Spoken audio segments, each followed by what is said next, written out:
이재명 대통령은 8.15 경복절 경축사를 통해 평화는 안전한 일상의 기본이고 민주주의 토대이며 경제 발전의 필수 조건이라고 했습니다. 여러 차례 남북 관계 개선의 의지를 밝히기도 했고요. 평화로운 한반도는 우리 모두의 소망이기도 하지요. 그런가 하면 8월 25일 날 한미 정상회담이 백악관에서 열립니다. 이재명 정부 들어선 후 첫 방미이고 낱마처럼 얽혀있는 한미 간 현안을 해결해야 할 중차대한 회담이라 할 수 있을 겁니다. 물론 관세 협상 내용을 디테일하게 마무리하는 것이 일본 과제이겠지만 끊임없이 국방 안보 이슈 문제가 흘러나오고 있습니다. 트럼프의 미국, 우리와 미국 관계는 어떻게 만들어가야 하는가 고심이 무척 깊어지는 요즘입니다. 동맹의 현대화 미명 아래 어마어마한 주둔비 인상과 국방비 인상을 요구하며 전략적 유연성을 관철하려 들고 있습니다. 일찌감치 이 상황을 내다보고 광야에선 선지자처럼 우리의 길을 이렇게 가야 한다라고 외쳐온 분이 한 분 계십니다. 김준영 조국혁신당 의원 나와 계십니다. 어서 오십시오. 안녕하십니까. 선지자처럼 외쳤다. 그러니까 부담스럽습니다. 이분이 보니까 어제짠가요? 오늘 페북에 위대한 대한민국은 스스로 설 수 있고 스스로 발전하며 스스로 지킬 수 있는 나라입니다. 예. 미국은 자신들이 만들고 주도한 세계 질서를 스스로 무너뜨리고 있습니다. 이런 글을 쓰셨어요. 네네. 그 뭐 간단하게 얘기 시작하기 전에 잠깐 그 얘기 좀 하고 갈까요? 마음? 그러니까 제가 뭐 사실 가스라이팅이란 말로 제가 책을 쓰고 좀 유명해지긴 했는데 왜냐하면 그 당시에 기억하실 거예요. 문재인 대통령이 김정은 예. 위원장이 문재인 대통령을 가스라이팅한다. 예. 그 보수 쪽에서 얘기했죠. 근데 그러셨어요. 원래 가스라이팅은 압도적인 대상자가 사실은 부모가 자식이라든지 그렇죠. 선생이 제자, 예. 그다음에 이제 보스가 이제 하급자들한테 주로인데 그렇게 보면 예. 미국이 오히려 한국 모든 건 그렇지는 않지만 그렇죠. 미국이라는 미국이 존재가 워낙에 우리의 경제, 안보, 의식까지 지배를 하니 압도적이죠. 예. 그걸 이제 그때도 말씀을 드렸지만 지금 우린 세계 5위의 군사력과 세계 10위권의 경제력인데 아직도 우리가 지키지 못하고 전작권이 없고 미군이 떠난다고 협박을 하면 우리가 죽을 것처럼 떨고는 그건 아니라고 생각을 합니다. 예. 저는. 예. 그 오늘 그런 이야기를 쭉 한번 예. 나눠볼 거니까요. 근데 일단 그 본격적으로 미국 이야기를 들어가기 전에 네네. 이 조국 대표 사면과 석방에 대한 이야기를 잠깐 좀 하고 가야 될 것 같아요. 혹시 네. 그 조국 대표 사면 석방되는 영상 있나요? 예, 한번 영상 잠깐 볼까요?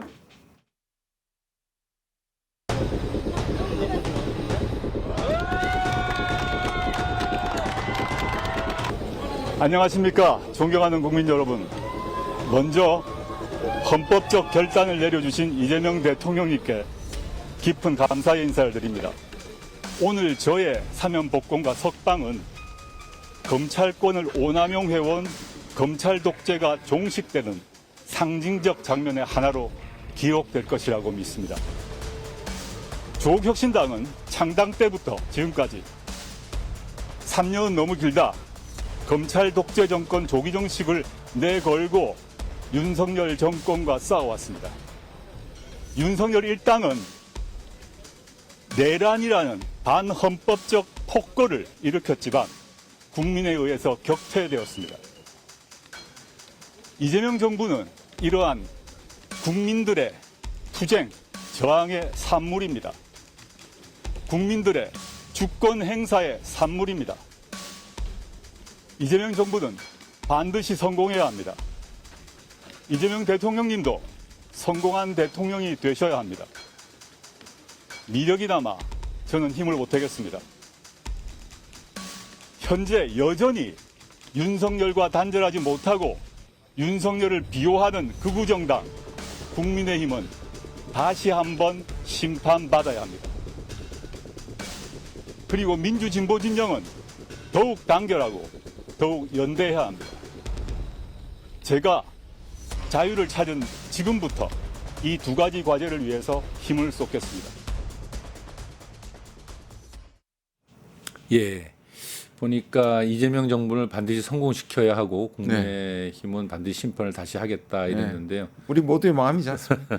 조혁신당의 한 의원으로서 네네. 그래도 조국 그 전 대표와 한 배를 타고 가는 한 동지로서 네. 그 석방에 대한 소감과 향후 조 전 대표의 활동 방향 그리고 그 당이 가야 될 길 그런 것에 대해서 잠깐 좀 말씀 듣고 시작할까요? 예, 기쁘고요. 네. 그다음에 정말 3년은 너무 길다고 처음 얘기했을 때 모든 사람이 믿지 않았는데 참 기가 막힌 구호였다. 예. 예언적 구호였다고 저는 생각을 하고요. 뭐 조 대표도 나오면서 말씀을 하셨지만 여기에 대해서 반대하는 분들도 존중하겠다고 얘기했고 또 한 번도 사과하지 않는다는 말은 거짓말이었고요. 여러 번 예. 사과했습니다.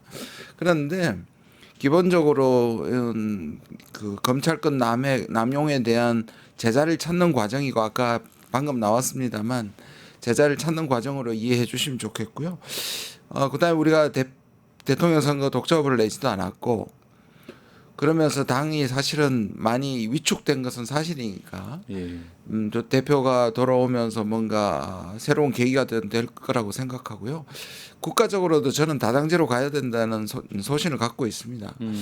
왜냐하면 이렇게 양당제가 되니 내란당이라는 국민의힘이 단 2달 만에 40%를 그러니까 말도 안 되는 말도 안 되는 예. 2인 들고 진영화되어 있는 구조를 깨뜨리려면 3당, 4당 그다음에 뭐 5당까지 뭐 나와서 경쟁이 돼야 된다고 생각을 하고요.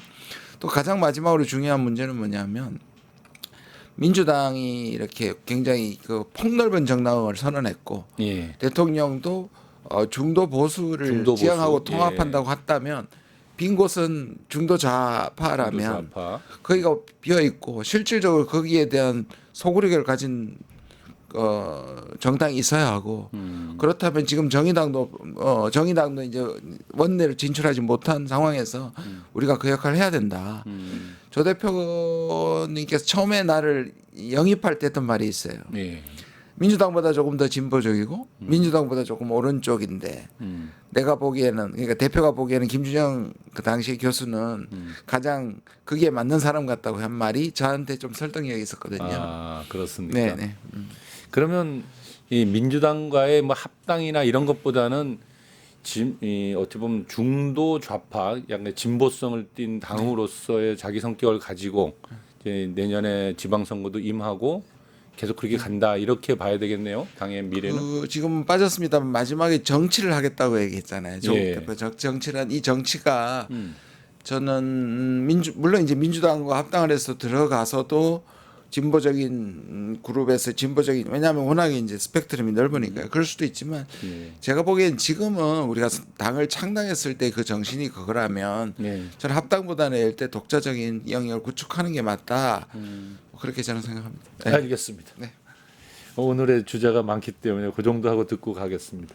그 8.15 광복절 그 경축사에 대한 간단한 좀 평가를 좀 해봐야 될 것 네네. 같아요. 어제 경축사 들으셨죠? 네, 들었습니다. 예, 굉장히 저도 관심 있게 또 감동의 마음으로 봤는데요. 그 중에서도 이제 북과의 관계 개선 문제를 아주 진심을 갖고 계시구나라는 생각이 많이 들었습니다. 낡은 냉정적 사고와 대결에서 벗어나자 그리고 평화로운 한반도의 새 시대를 열어가자 뭐 이런 말씀을 하셨는데 어떻습니까? 지금 이번에 그 평화에 대한 강조를 참 많이 하셨는데 경축사를 보신 느낌. 보시면 이 8.15라는 건 우리한테는 해방인 동시에 거기부터 굴곡의 역사를 가면서 분단으로 이지 예. 않습니까? 그래서 보통 8.15는 이제 일본 문제하고 그다음에 북한 문제, 한반도 문제 예. 두 개가 보통 나오죠. 그런데 어떤 설명을 보니까 이렇게 나오더라고요. 보통 반일 친북 아니면 반북 친일이다. 근데 이번에는 친일 친북이다. 그러니까 뭐 이렇게 거칠게 얘기했지만 예, 둘 다 개선해야 된다는 생각을 하고 있는 것 같아요. 그렇죠. 그리고 거기에는 코드가 평화하고 미래였습니다. 그러니까 예. 북한하고는 평화, 일본하고는 미래였단 말이에요. 그렇게 보면 그동안의 실용주의는라고 하는 것은 방법론이라면 예. 실종에 이제 아직까지 뭐 전체적인 키워드긴 하지만 내용이 담겼다. 예. 뭐 저는 방향은 잘 잡았다고 생각합니다. 그러죠. 그런데 이제 그 이재명 대통령이 북에 대해서 이제 체제를 존중하자, 흡수통일은 추구하지 않겠다, 그리고 9.19 군사 합의를 선제적으로 단계적이고 복원하겠다. 이거 굉장히 좋았는데 이 마지막 가가지고 핵 없는 한반도 이제 비핵화 얘기를 탁 집어넣었어요. 뭐 그 네, 고민은 알 것 같긴 한데요. 근데 이제 사실 8.15 광복절 경축사에 대해서 북에서는 어떤 아직 답은 없는데 사실 그 북의 현 상황 인식에 대해서는 답변 예상을 할 수 있다라는 게 8월 14일 날 김여정. 예, 그 전날 김여정 조선노동당 중앙위 부부장의 그 담화를 통해서 그러니까 우리 대통령이 얘기하기 전에 먼저 답을 줬다는 느낌을 주는 예. 담화가 있잖아요. 예. 근데 거기 보면은 이제 핵 문제가 많이 나와요. 그러니까 이제 한국 헌법의 통일 조항이 잘못됐다. 그리고 한미 핵협의 그룹 NCG 그리고 한미 연합 군사 훈련 그리고 한국의 비핵화 입장이 북한의 헌법과 충돌한다. 뭐 이런 이야기가 주로 이제 김여정 담화에 있었는데 묘하게도 대통령이 한반도 비핵화와 좀 부닥치고 있단 말이죠. 예. 예. 그래서 이제 보통 우리가 알고 있기는 핵 문제는 상례적으로 개발 단계에서 이제 핵 협상을 하고 일단 개발이 끝나고 만들어져 버린 나라에 대해서는 더 이상의 핵 협상이라는 개념이 잘 없잖아요. 네. 굉장히 좀 어려운 문제인데 여기 비핵화에 대한 해법, 평화로운 한반도를 위해서 어떻게 생각하시는지. 그 앞부분에 전제가 되잖아요. 그러니까 뭐 단계적으로 가겠다. 그다음에 북한의 흡수 통일을 추구하지 않겠다. 그다음에 먼저 선 행동을 한 다음에 나중에 하겠다는 거잖아요. 네. 그렇게 보면 이 비핵화는 어떤 의미에서 과거에 저는 문재인 정부 때도 그게 시도됐다고 생각을 하는데 대체적으로 그때는 CBID라든지 미국에서 예, CBID, 비핵화가 전제 조건으로 입구 보통 그렇게 얘기하잖아요. 입구에 놓여 있었어요. 그랬죠. 그거를 이제 뒤에 좀 밀라고 했지만 네. 그때 늘 따라왔던 게 그럼 완전히 출구에다 놨느냐 문재인 정부가 아니었잖아요. 늘 조건. 예. 잠깐만 우리 저 시청자들을 위해서 CVID란 예. 네. 잠깐 설명해주고 친절하게 하고 가죠. 예, 네. 이게 이제 뭐 이제 많이 이제 요즘 덜 쓰잖아요. 왜냐하면 이제 그걸 지났다고 하는 네. 건데 이제 C는 complete 그러니까 네, 완전하고 완전하고. 그다음 V는 이제 verify 검증 가능하고 검증 가능하고. 그다음 I는 irreversible 되돌릴 수 없는 비가역적인 비핵화다. 그거를 먼저 해야지만이 네. 북하고 대화한다 이런 한다. 거였지. 예. 근데 트럼프하고 그 당시에 트럼프와 우리 문재인 정부는 약간 느슨하게 해서 북한 행동에 따라 가지고 뭔가 제재를 좀 줄인다든지 완전한 전제 조건이 아니었지만 그렇다고 해서 북한과 예를 들어서 이제 관계 정상화를 하든지 제재를 다 풀고 출구에 놓지는 않았어요. 네. 근데 지금 이제 미국에서는 아예 북한의 비핵화는 불가능해진 거 아니냐. 그러니까요. CBID는 이제 미국에서 나오지도 않고 있고요. 없어졌고요. 근데 이거는 마치 그 벌거숭이 임금님처럼 예. 이 얘기를 하지 않으면 북한 핵을 인정하는 것처럼 돼버렸단 말이에요. 그렇죠. 금기시가 돼버렸어요. 맞아요. 근데 이 얘기는 해야 되잖아요. 예. 근데 그래서 이 얘기는 북한한테 던지는 말이지만 한반도 전체의 비핵화 이게 이제 북한 비핵화와 한반도 비핵화에 대해서 보수와 진보 또는 미국의 입장이 다른데요. 그렇게 보면 이 말은 비핵화를 전제 조건으로 하지는 않겠다. 그러나 결국 비핵화라는 거는 한반도에 핵이 없는 거로 가는 거 아니냐. 그렇죠. 그럼 이게 꼭 처음 개발 단계가 문제가 아니라 이제 그 얘기는 하기 힘들잖아요. 군축이라든지 얘기를 하지는 못하지만 다른 신뢰회복과 모든 평화를 이룬 다음에 핵이 필요 없는 한반도를 만들자 상당히 뒤로 최종적 목적이고 출구에 놨다고 저는 생각을 해요. 그렇게 보면 북한이 이제 그 문제를 문제 삼을 수는 있지만 더 현실적인 인식이라고 저는 생각해요. 네. 알겠습니다. 한미 정상회담 얘기를 좀 나눠보도록 하죠. 8월 25일 날 한미 정상회담이 백악관에서 열리잖아요. 근데 뭐 제가 볼 때는 물론 관세 협상한 내용을 좀 디테일하게 마무리하는 것이 중심이겠죠. 세 가지 아젠다가 될 거라고 저는 봅니다. 세 첫 번째 가지 지금 아젠다. 말씀하신 네. 것처럼 관세, 두 번째는 이제 안보 문제. 안보 이슈. 네. 왜냐하면 미국이 관세 협상할 때 안보 문제는 같이 안 한다. 우리는 패키지들로 간다고 했는데 미국이 거절했고 사실은 분리시켰기 때문에 예. 세 번째는 이제 북한 문제라고 저는 생각해요. 예. 그러니까 사지 안 되는데 예. 처음에 말씀하신 관세는 네. 지금 다른 해석들이 계속 나오고 있습니다. 뭐 반도체 뭐 100% 때린다.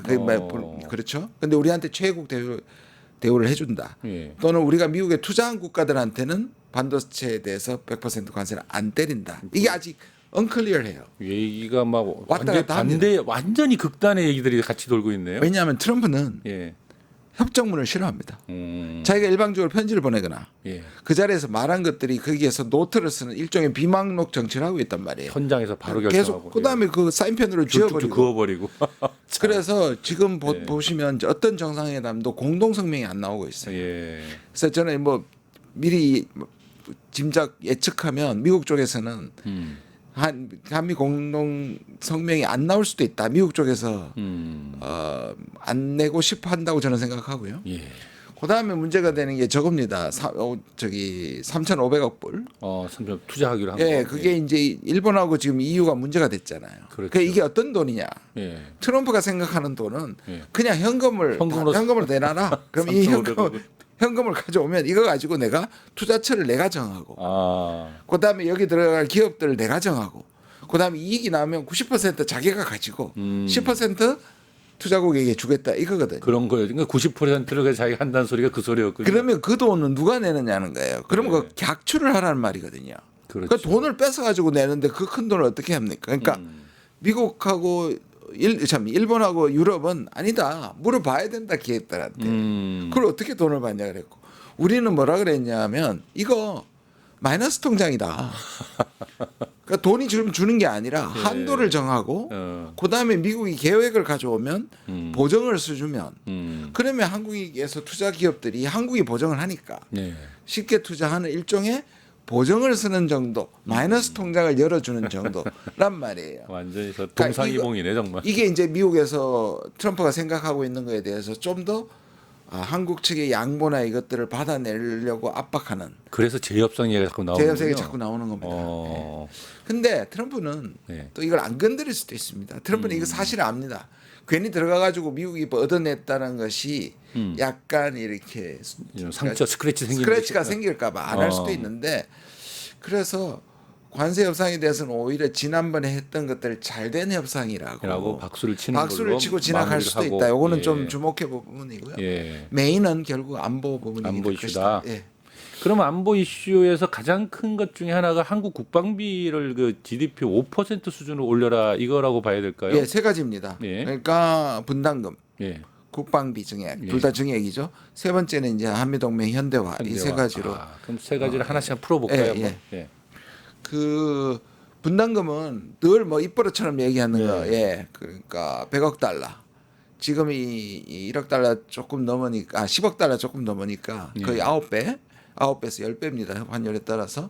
근데 이제 지난번에도 말씀을 드렸지만 이게 이미 뭐, 지금의 법상에서는 예, 더 올릴 수도 없고. 실제로 쓰지도 못하고 네. 남은 돈은 뿐만 아니라 더 이상 쓸 수가 없습니다. 왜냐하면 SMA라고 Special Measures Agreement라 해서 왜냐하면 이미 미국이 주둔에 대한 것으로 우리가 특별히 돈을 더 준다는 뜻입니다. 그렇죠. 그러니까 네. 그러면 그 돈을 더 주는데 그러면 쓸 수 있는 게 네 가지밖에 없습니다. 관항목이 딱 정해져 있잖아요. 딱 항목이 예. 정해 있어. 지금 더 쓸 수도 없습니다. 그러면 이걸 다시 SMA를 새로 만들어야 됩니다.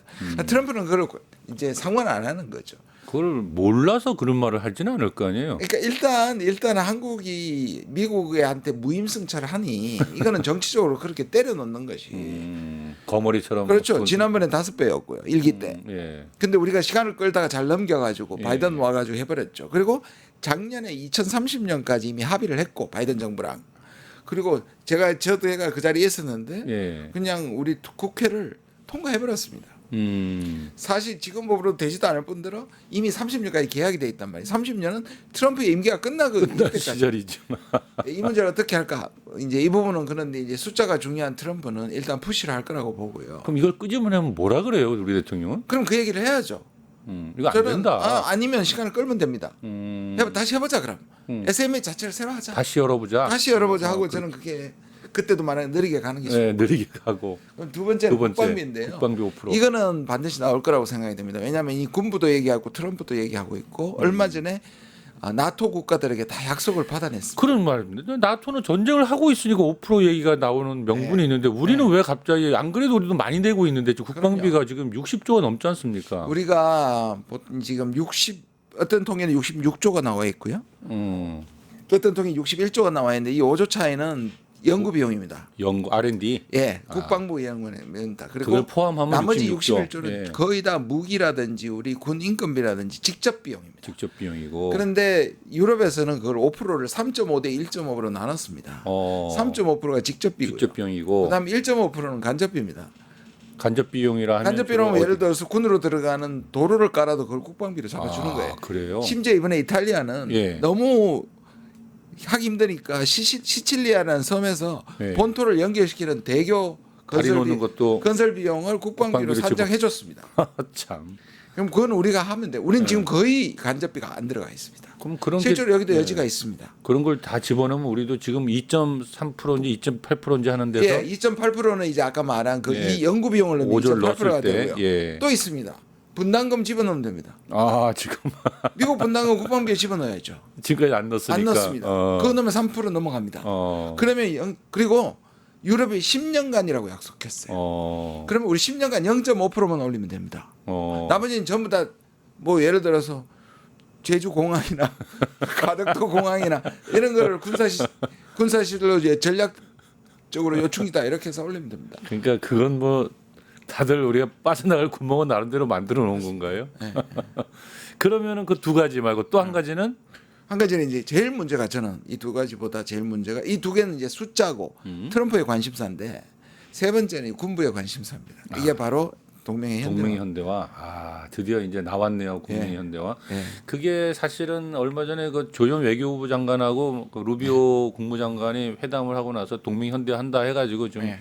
아주 시끄러워진 건데. 예, 여러 가지 모습이 있는데요. 예. 첫째로 동맹 현대화라 그러면 현대화하는 게 다 좋잖아. 왠지 그러니까 이 네이밍도 참 문제가 있는 것 같아요. 이게 바꿔야 돼요. 미국의 이거. 작전입니다. 예. 그러니까 미국이 이게 이제 긍정적으로 하자. 낙후되어 있다. 멋있어 보이잖아요. 현대화. 있어 보이잖아요. 근데 예. 이거는 이 핵심은 전략적 유연성. 전략적 유연성. 이게 이제 노무현 대통령 때부터 2002년부터 미국이 압박이 시작했고 지금 23년 됐고. 그렇죠. 그럼 차이가 뭐냐? 예.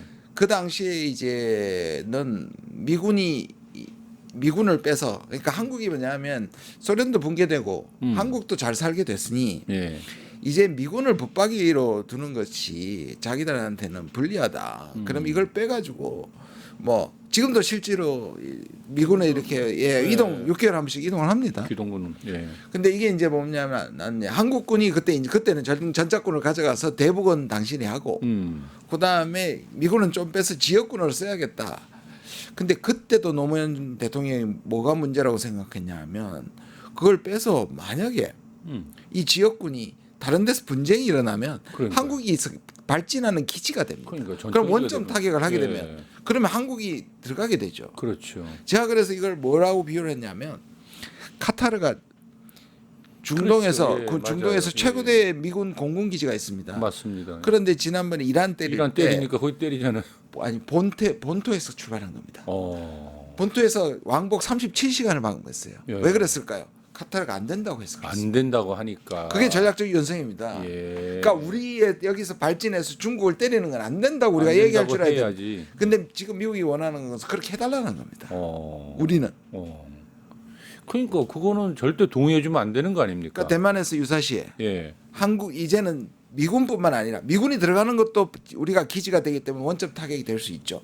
그런데다가 지금 뭐라고 얘기하냐면 루비오나 이 군부들이나 해결사들 뭐냐면 결국 대만 유사시에 한국하고 일본이 개입될 수밖에 없다고 기정사실. 그러니까 그래서 기정사실화하고 심지어는 이 브런슨 주한미군 사령관은 여기가 바로 항공모함이다. 네, 그것도 분명히 얘기했어요. 중국 앞에 놓여 있는 고정된 항공모함이다 이렇게 얘기했습니다. 가면 갈수록 좀 대만 해협을 둘러싼 갈등 커져갈 건데 그때 이제 전략적 유연성이나 이름 안에 그 우리 주한미군들이 그쪽 가서 파병돼 버리면 그때부터 이제 우리 이 한반도는 굉장히 위험한 상황으로 빠져들어간다는 거잖아요. 그리고 예.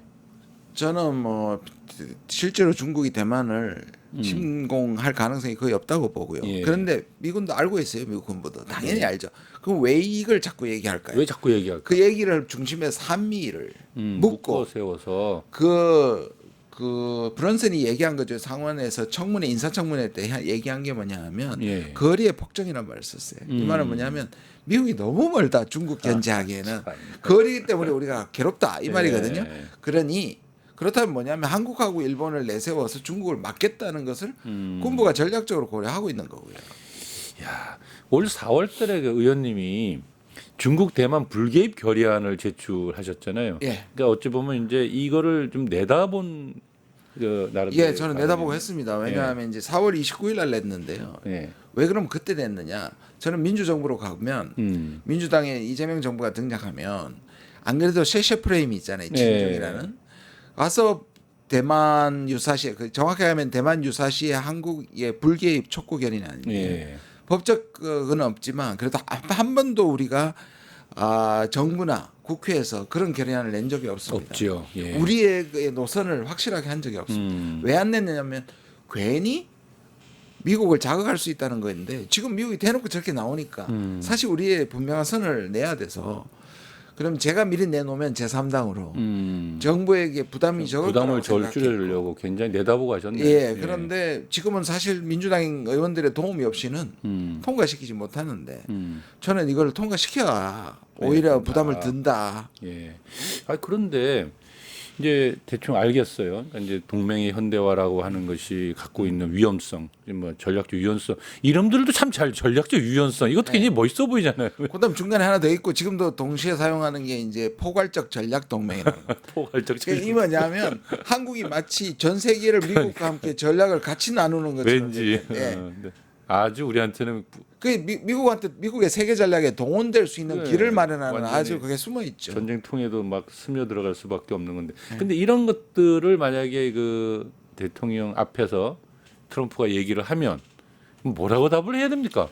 그러니까 지금 아까 말씀드린 건 돈을 얘기하는 그래서 이제 돈으로 때우라고 얘기하는 게 트럼프라면 네. 군부는 몸으로 때우라는 거거든요. 그러니까요. 그럼 이 교집합이 뭐냐면 결국 철수 협박이에요.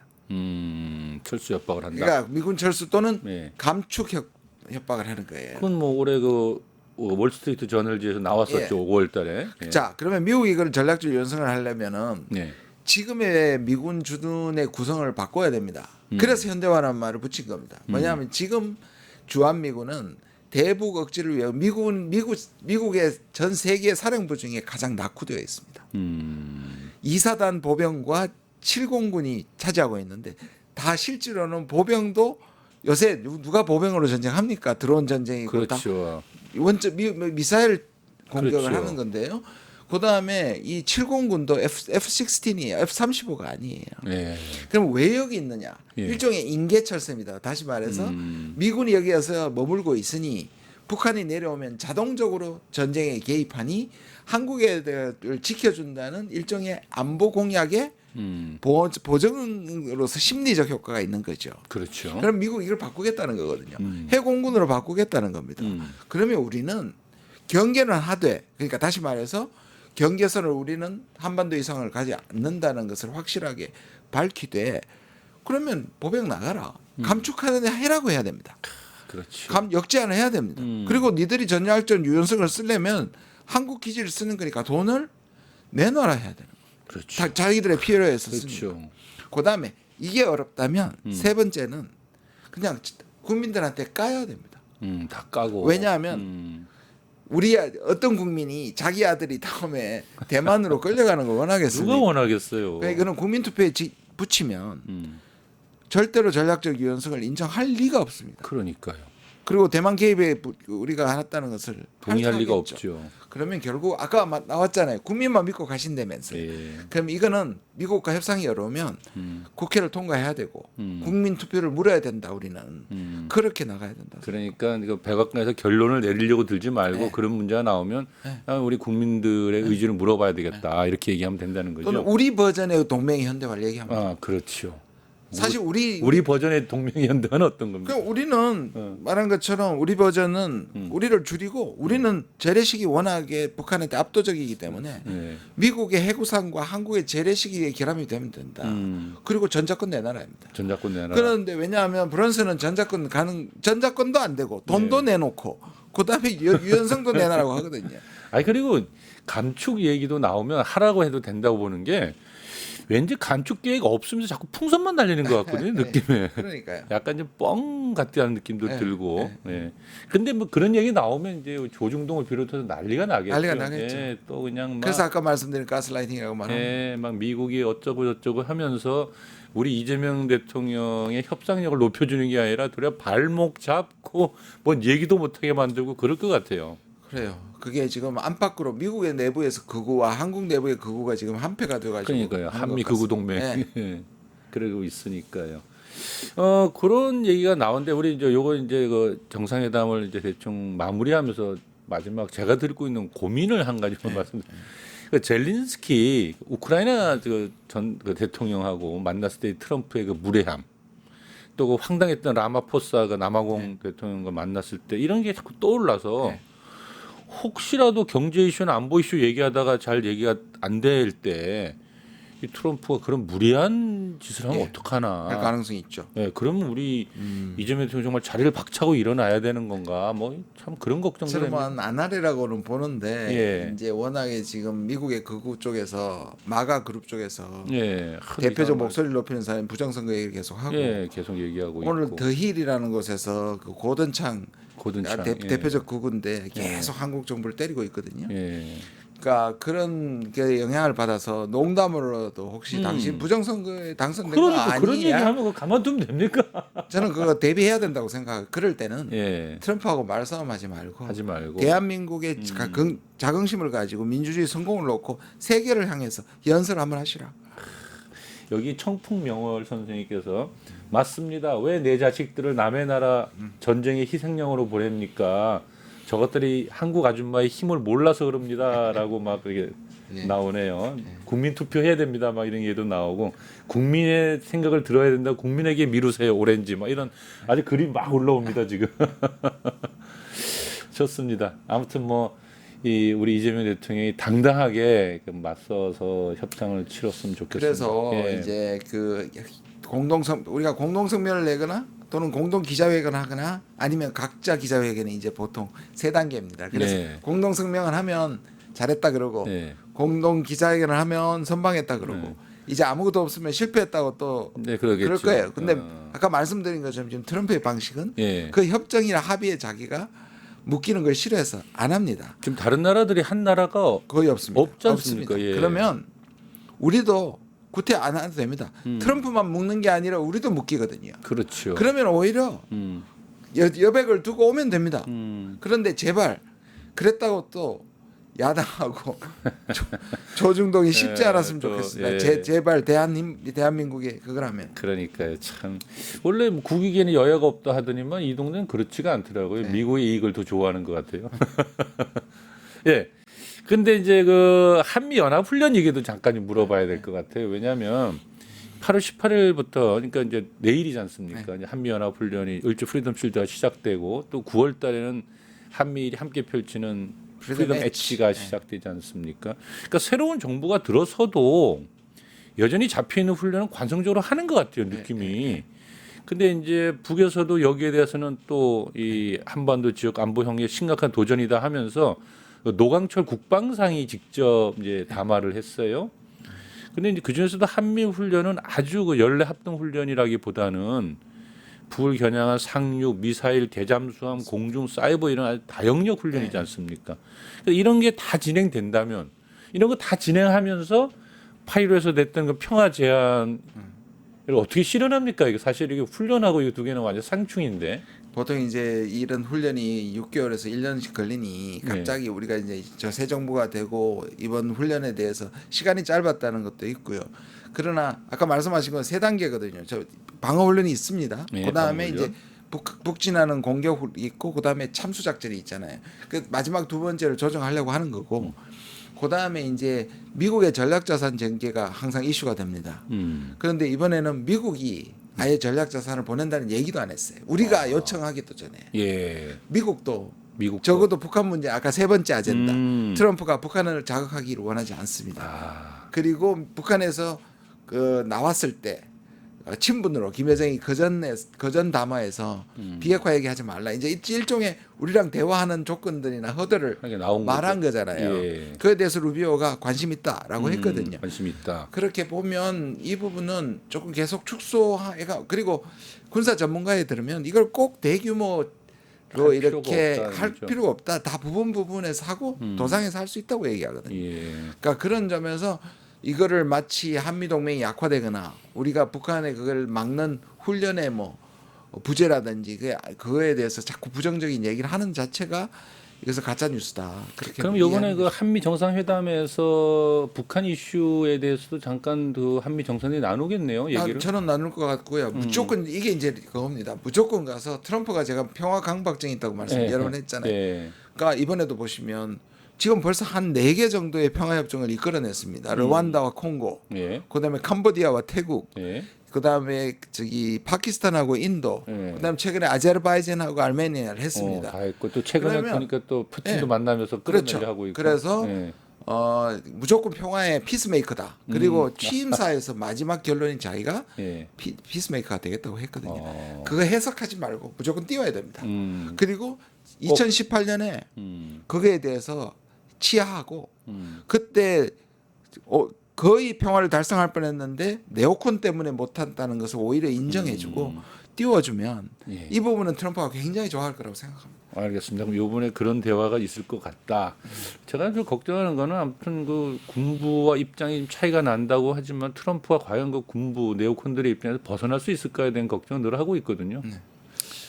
근데 지금 보시면 저는 이번에 이제 알래스카에서 만났잖아요. 네. 무슨 얘기를 이제 일단은 미국은 안심을 해요. 유럽은 안심을 해요. 왜냐하면 트럼프가 푸틴한테 모든 걸 양보하는 배드 딜을 하고 올 것 같다는 거였는데 네. 그게 노딜처럼 지금 나와 있어서 안심을 했는데 네. 실제로는 둘이서 무슨 얘기를 했을까? 거의 푸틴의 말을 들어줬을 수도 있다는 불안감이 다시 솟고 있거든요. 그러니까 그렇겠죠 아무래도. 예, 그렇게 보면 트럼프가 어떤 면에서는 예. 제가 이 군부들이 전쟁에 자꾸 개입되고 이런 것들을 원하지 않기 때문에 이 부분만큼은 트럼프를 이용해서 군부를 제압하는 기본적 전략을 갖고 가져야 된다 생각합니다. 알겠습니다. 우리가 이 참 시간에 쫓겨가다 보니까 뒤에 가서 얘기했는데 요 얘기 한번 좀 들어봐야 될 것 같아요. 뭐냐면 9월 3일 날 전승절이 중국에서 열리지 않습니까? 네. 어찌 보면 중국의 반일 반미 연대 외교적 장이다. 뭐 이렇게 우리가 볼 수 있는데요. 근데 이제 예전에 그 박근혜 정부 때 그 망둥 위에 그 푸틴과 그 시진핑 사이에 박근혜 대통령 서 있었던 장면, 그리고 북한 대표단 저 밑에 있었죠. 예, 그런 장면이 확 떠오르는데 반대를 해줬었죠. 이번에 이재명 대통령이 참석할지 의문인데요. 사실 뭐 보니까 그 전부터 나오던 얘기는 이재명 대통령이 안 오고 다른 뭐 국회의장이 간다는 말도 나오고 또는 혹자는 뭐 총리를 보낼 거라 말도 있고 하던데요. 아무튼 어찌 보면은 한중간의 갈등을 최소화하면 우회적 자율 외교다 뭐 이런 시도라고도 볼 수 있는데 전망을 좀 해본다면 어떻습니까? 오리지널 플랜은 7월 일본, 8월 미국, 9월 전성절. 그게 다 잘 되면 정상적으로 가는 거에서 오리지널 플랜이었다고 저는 들었고요. 예.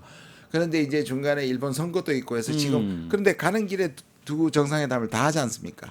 가기 전에 한일 정상회담, 한미 정상회담을 하는데 그런데 이제 중국이 강력하게 요구했습니다. 사실은. 그런데 이 소위 말하는 셰셔 프레임 때문에 근데 나토 때도 벌써 난리가 났잖아요. 진중 그랬지요. 정권에다. 안 간다고. 그래서 아마 그 정치적 부담을 좀 크게 느끼시는 것 같고 근데 뭐 저는 국회의장이랑 국무총리가 가면 예. 대참하는 거면 어느 정도 타협점이지 않을까. 그렇게 그런 타협지점이다. 쪽으로 갈 것 같습니다. 예, 그 대충 전망이 비슷비슷하게 나오네요. 네. 그리고요, 요 얘기 하나 좀 여쭤보겠습니다. 미국이 브라질에 50% 관세 때리고 이유가 상당히 정치적이잖아요. 브라질 정부가 뭐 전 대통령과 지지할 탄압한다. 보사나로가 브라질의 이제 트럼프라고 했죠. 그러니까요. 그런 얘기를 했고 또 인도가 러시아로부터 군사 장비나 에너지 그 대량 구매하는 이유를 들어서 원래 그 25% 25% 얹어가지고 또 50% 부과를 결정했는데요. 두 나라 다 알다시피 브릭스의 아주 주요 국가들이고 또 다극화를 이끌고 있는 나라들이잖아요. 맞습니다. 이걸 보면서 관세 협상을 통해서 중국과 러시아를 견제하고 브릭스를 약화시키려고 하는 것이 미국의 트럼프의 의도인가 뭐 이런 생각도 들었어요. 저는 뭐 트럼프가 그런 정도의 정교한 전략은 아니라고 생각하고요. 예. 근데 이제 브릭스가 2030년이 되면 G7을 앞섭니다. GDP 2030년에 예. 총합이 앞서고요. 그러면 기본적으로 이들 나라 왜냐하면 지금 보시면 미국과 약간 적대적인 국가들은 오히려 견디고 있고 네. 동맹국도로만 지금 집중적으로 패고 있단 말이에요. 그러니까요. 거머리라고 맨날 그럼 우리한테 여기 힌트가 있는 거예요. 그때 어. 제가 연대 함께라는 말도 드렸는데 예, 그렇게 보면 천천히 하라 그랬고. 우리 이 결국 그 글로벌 사우스의 중요성이 커지는 거고. 그다음에 이제 지금 중국과 러시아 그리고 한중일 뭐 이런 방식으로 계속 뭔가를 서로 우리 좀- 스스로 만들어내야 된다 방향이 이들이 먼저 싸워주는 거잖아요. 그렇죠. 그러면 트럼프는 지금은 모든 걸 이기는 것 같지만 실제로 지금 이제 거대한 적에 부닥치겠군요. 그럼요. 그리고 미국이 이제 아직까지 인플레이션은 안 일어나는데 왜냐하면 이게 관세가 오를 걸 알고 처음 재고를 최대치로 해놨거든요. 지금 6개월이나 1년이 지나면 미국이 경제적으로 엄청나게 힘들어질 거예요. 그러니까요. 난 가끔 이런 모습을 보다 보면은 엄석대가 떠올라요. 예, 예. 아니 지금은 다 대장처럼 막 온 곳에 막 관세 때리고 하지만 결국은 다 연대해가지고 그걸 막아내려 들 텐데. 네, 그럴 겁니다. 예. 저는 그래서 오히려 트럼프의 이런 방식이 오히려 연대를 만들어내는 거예요. 그렇죠. 그런 의미에서 이번에 이재명 대통령이 미국 가기 전에 일본을 잠깐 들렀다 간다고 하지 않습니까? 그럼 이시바 내각과도 이런 좀 연대에 대한 토론도 하게 될까요? 저는 바람직하다고 생각합니다. 예. 원래 문재인 정부도 그러려고 했는데 사실 아베가 오히려 좀 연결시켰죠. 그랬죠. 아베는 좀 그랬죠. 그러니까 이것도 마찬가지입니다. 대북하고 마찬가지인데 선결 조건이냐 아니면 이걸 계속 일단은 만나면서 예민한 부분은 나중에 해결하느냐의 문제입니다. 예. 그래 이건 전제 조건이 되면 못 만나는 거예요. 그렇죠. 그러니까 사과해야지만 만난다 이거였잖아요. 그런 거였죠. 그리고 아베는 당신들이 위안부 그걸 되돌려야만 만난다 예. 했던 거잖아요. 근데 윤석열이 만들어 놓은 관계 개선이라는 그대로 두고 일단 지금 그리고 대미 공조를 해야 되니까 예. 그런 점에서 하고 과거사는 이제 뒤에서 얘기한다는 거잖아요. 선결 조건에서 입구에서 출구로 보낸 거 아닙니까? 대북 정책하고 같은 겁니다. 그렇게 보면 그렇네요. 그건 잘한 것 같고요. 문제는 이제 이시바의 정권의 안정성이에요. 그런데 이 대통령이 만나주면 그게 이시바한테는 도움이 됩니다. 그리고 지금 이시바가 조금씩 지지율이 올라가고 있습니다. 이시바가 네, 이시바가 살아남는 게 우리한테는 꽤 유리합니다. 예, 그런 얘기를 자민당 많이 내에서는 했어요. 가장 진보적이니까. 알겠습니다. 야, 이 항상 느끼는 거지만 김 의원님하고 이 대담을 하게 되면 시간이 어떻게 하는지는 모르고 숨이 어떻게 쉬는지도 모르게 참 즐겁고 아주 다이내믹한 토론을 좀 한 것 같습니다. 이 어지러울 정도로 한미 관계가 급속도로 이제 얽혀가고 있는데요. 이제 관세 문제, 미 직접 투자 문제, 전략적 유연성, 국방비, 방위비 분담 인상 무엇 하나 만만한 게 없어요. 근데 이제 그 동안에 늘 좀 느리게 해라, 연대해서 하자, 그리고 당당하게 외교해야 된다 강조하셨는데요. 이미 이제 그 협상은 시작됐고요. 오늘 이걸 마치면서 이제 김준영 의원의 한마디 이걸 좀 듣고 좀 이제 정리를 하려고 합니다. 윤석열 3년이 너무 안타까운 게 뭐냐면 그 직전에 심지어 안철수도 세계 5위로 간다 그랬고요. 그랬죠. 제가 쓸 때 그때 2022년 선거에 패배했을 때 썼던 제 전략 보고서에서도 왜냐하면 G7 중에 5, 6, 7, 8, 9는 전부 다 따닥따닥 붙어 있어요. 우리 학에 따라서 G5로도 갈 수 있고 갈 수 있었단 말이에요. 거기에서 사실 우리는 엄청난 3년이라는 허송 세월을 벌였고 그러니까요. 그 외교는 친미 친일 일변도였고 그러면 그걸 되돌리는 건 뭐냐면 우리가 국격을 올리고 국위를 올리고 국력을 올려서 저는 그게 가능하다고 보고요. 그럼 외교 다변합니다. 그러니까 미국과 일본만 바라보지 말고 외교적 지렛대를 계속 만들어가야 된다고 생각합니다. 그리고 아까 말씀드린 것처럼 국민을 믿고 어려우면 국민들한테 공개를 하라. 네. 김준현 의원님 목소리 자꾸 높여주세요. 정부도 잘 들어주세요. 현명하고 당당하게라고 하면서 오렌지 선생님께서 얘기를 하시네요. 그 슬기 작가는 국민만 믿고 가는 정부라고 이렇게 했습니다. 맞습니다. 국민을 믿고 가면 될 것 같습니다.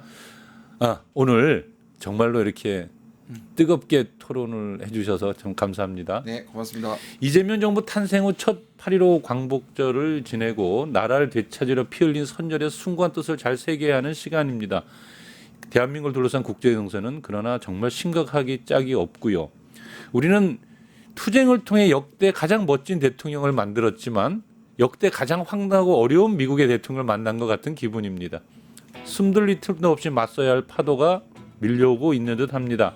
담대한 용기와 번뜩이는 지혜가 필요할 때인 듯합니다. 함께해 주신 여러분 감사합니다. 언제나 날카롭고 통찰력 있는 분석력으로 우리의 갈 길을 열어주신 김준영 의원님 고맙습니다. 네, 감사합니다. 세상을 보는 창, 세상을 여는 창, 세상을 바꾸는 창, 김창인의 창이었습니다.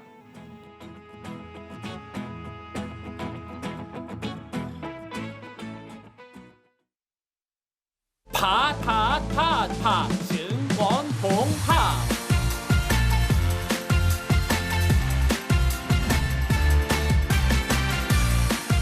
이제 저녁 8시 30분 퇴근 후 퀴즈 한판 혼자 하지 마세요. 같이 해요. 매일 저녁 8시 30분 많은 참여 바랍니다.